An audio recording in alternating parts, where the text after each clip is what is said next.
And before I get into this whole thing, I just want to introduce to you the CEO of the Creative Coalition, who's going to introduce our delegation because I can't do it. Robin Brunk.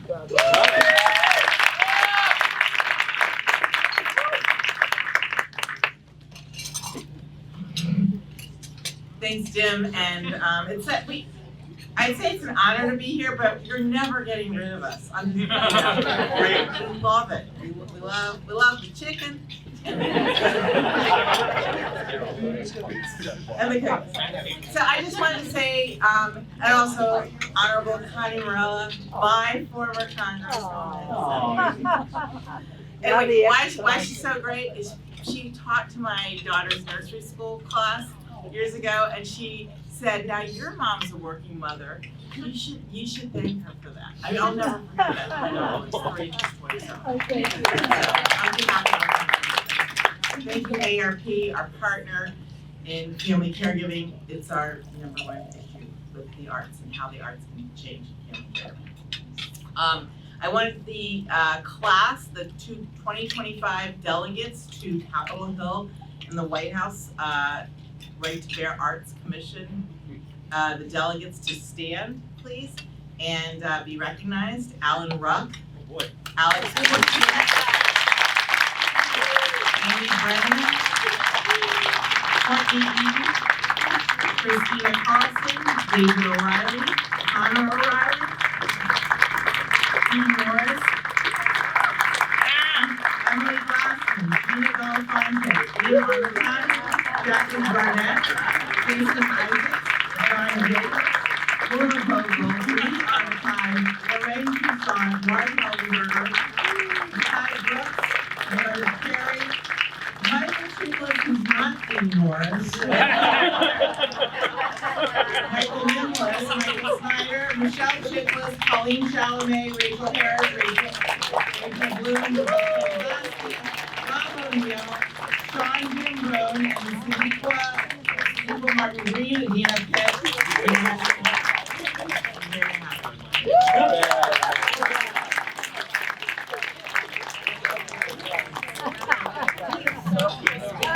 So, for those of you who don't know, oh wait, she's back. And Chris Santarella from the Hollywood Reporter. And it's because I wanted to make a big deal. Tig Notaro.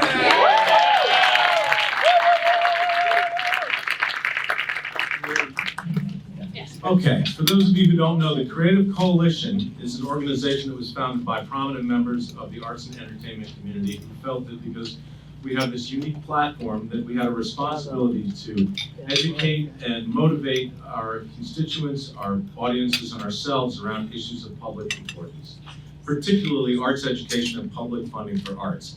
We believe that every person, and especially every child in the United States, should be exposed to and participate in the arts, not so that they can necessarily become a professional artist, but because we know that a full curriculum in the arts will make them better human beings. More on that later. I would like to, I don't know what I'm gonna say today, but I want to start with a poll. First, I've spoken at this event so many times. Who's sick of me? Okay, there's one, good. Okay, I'm gonna try to build on that this year. Anyway, okay, here's more of my poll, and I'm gonna answer all these questions too. But I was writing down some things about the arts, and there's data and research to back this up. But here's my poll for everyone in the room. Who here would like their kid to be more likely to graduate from high school? Who here would want their kid to be more likely to go to college? Who wants their kids to be better in math? Who wants their kids to be better in science? Who wants their kids to participate in student government? Who wants their kids to learn teamwork? Who wants their kids to learn to be responsible and on time? Who wants their kids to make more money? Who wants their kids to be more empathetic? Who wants their kids to be kinder? Who wants their kids to be more compassionate, more imaginative? Who wants their kids to be more creative? Who wants their kids to be better at communicating their thoughts and feelings? Answer, I hope, everybody. And here's the deal. That's what arts education teaches. In fact, in my particular profession, theater and acting, written storytelling, is the only thing that I know of that really, I shouldn't say that. It is one thing that I know of that teaches empathy. It literally forces the people that participate in it to walk in someone else's shoes, to see the world from someone else's perspective. And I think that that is a profoundly healing and important thing for people to experience. That's not to say that they shouldn't experience music and poetry and drama and dance and literature and all the other wonderful artistic pursuits. But certainly at this moment in time, it occurs to me that we could use some empathy and compassion for each other. So I'm going to tell a story about myself. It's a little bit self-aggrandizing, but here we go. So in 2008, a small group of us with the Creative Coalition were invited to the Obama White House, and they wanted to tell us about their initiative to promote STEM education. And we were in a small group, maybe 20 people, and it was STEM, STEM, STEM, science and technology, engineering, math, STEM, STEM, STEM. And I started getting steamed. And I eventually raised my hand, and I think I spoke some French and said something like, "This is bullshit." And that got everybody's attention. And I said, first of all, STEM is a lousy acronym. It sounds like stem cell research or like a florist convention. You are leaving out the arts. It should be STEAM, science, technology, engineering, arts, and math. Right. And I was vexed that the arts had been removed from the core concept of what education should be. Well, lo and behold, after talking about this for years and years, there was a congressional STEAM caucus, and STEAM has now become part of the curriculum of many states in this country. I'm not sure the efficacy of that, but it's a start. It's there, and I hope that it's largely because of me.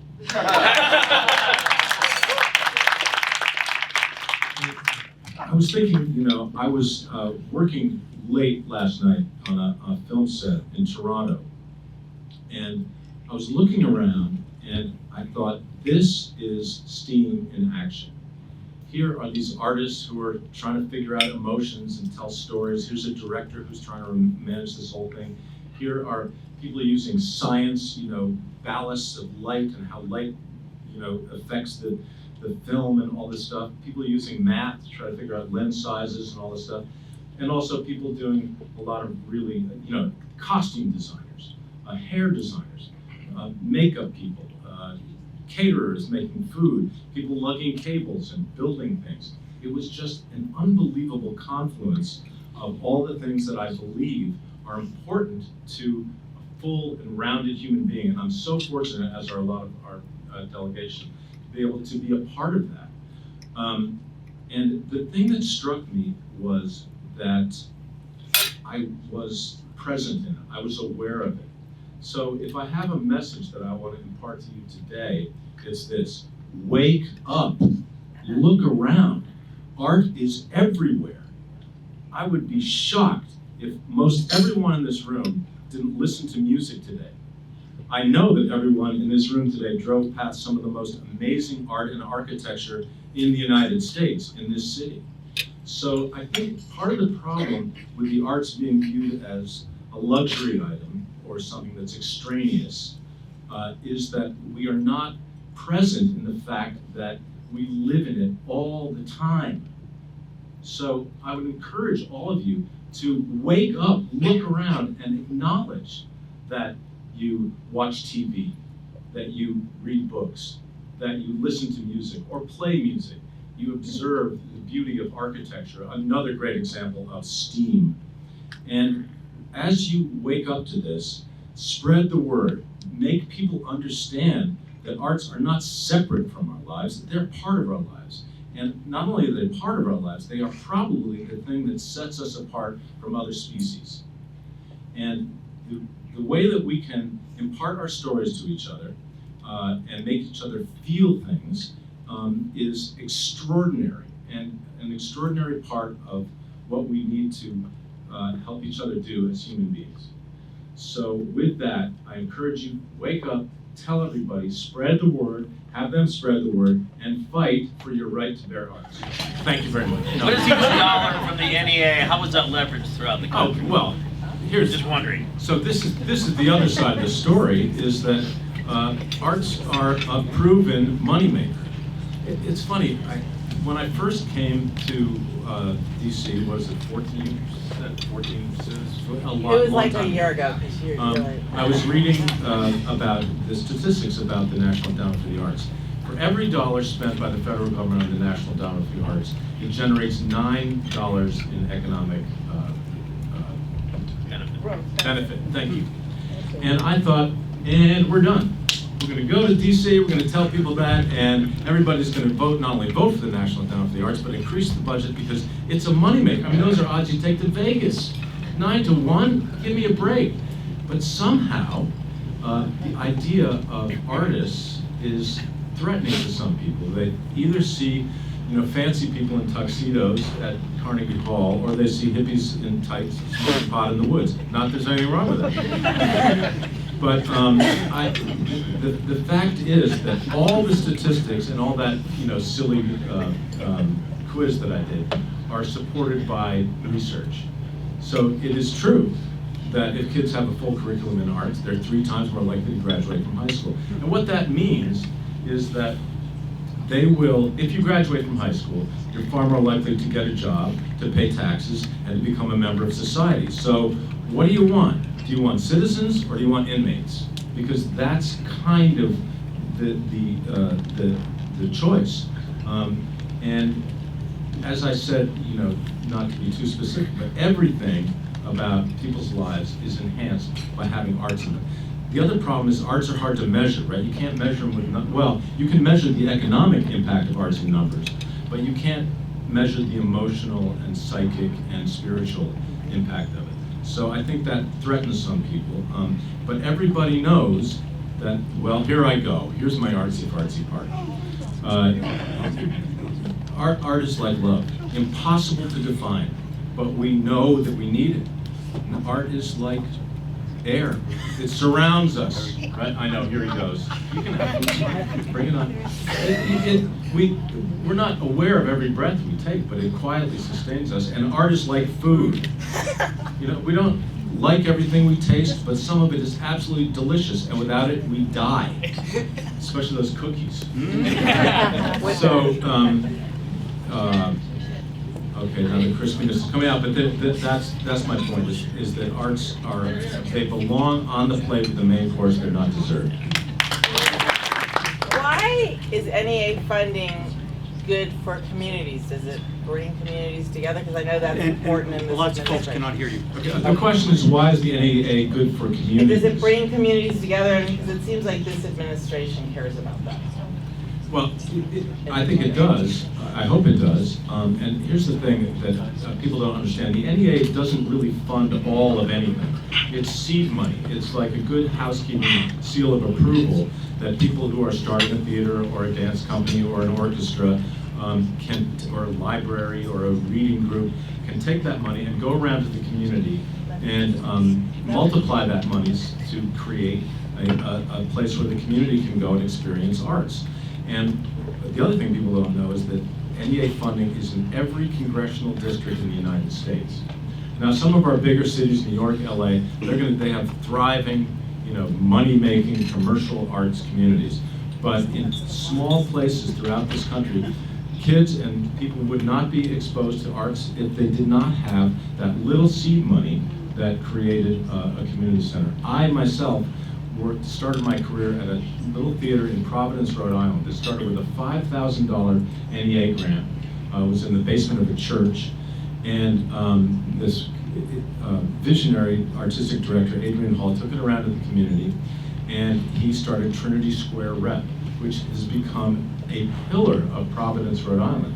And anyone there, no matter what side of the political aisle they were on, would say, do not take that theater away from our community, because it creates foot traffic, which means people buy things. They go to restaurants, they stay in hotels, they take cars, they drive into the city, and it makes it thrive. The other thing that he did, which was fabulous, was he started an organization called Project Discovery. And granted, you know, Rhode Island is that big, but every high school student in Rhode Island was given a free ticket to see theater. So these buses would come in, and you'd do, you know, a 10 a.m. show of freaking Hamlet. It's kind of hard, but these kids were exposed to the theater, and they didn't know what it was. They didn't know that you couldn't talk to it like you do on to a television. And it created this immense audience and appetite for arts in that community. So that's a great example of what arts can do, and the power of arts, not only to, you know, the bonding of a community, but to the economics of a city. Okay. Anything else? All right, well then I just have one. As you all are going around talking to staff of different members of Congress, and starting next week, you're looking at things like cuts in Medicare, Medicaid. How is it that you all shouldn't get cut, where some of these others, whether it be in the veterans programs? How are you making the case that you too need to be in the whole system and residual effects that everybody's going to feel? Well, you know, we can have a long discussion about government waste and stuff like that, but again, if we're talking about something transactional, spend $1, get $9 back, that is a win. So not only is the budget for the National Endowment for the Arts minuscule, but it is a money-making proposition. Now, and it's interesting, you know, the budget for the Marine bands is $300 million. So that's more than the National Endowment for the Arts, and that, you know, and it's necessary, it's a wonderful thing, but that does not serve every community in the United States of America. So I think that, you know, just from a financial point of view, it's like, don't cut your moneymakers. You know, if you're going to go in and explore trimming things, trimming fat, don't throw out the baby with the bathwater.